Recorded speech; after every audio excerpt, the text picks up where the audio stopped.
29/9/80వ తేదీ సోమవారం మధ్యాహ్నం కరెక్ట్గా 3 గంటల 30 నిమిషాలు అయినది.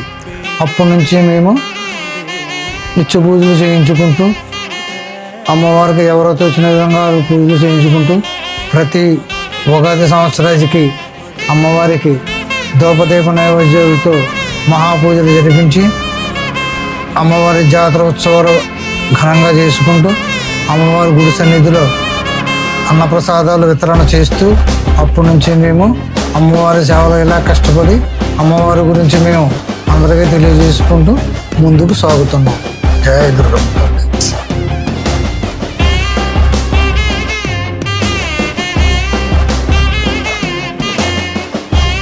ఈ స్వర్ణదుర్గమ్మ వారు తెలిసిన ప్రదేశం అయితే ఏలూరుపేట వైద్యం ఎదురుపోతే బేతవసం గుడి ఉంటుంది. బేతవసం గుడి గుడిగా మా అమ్మవారు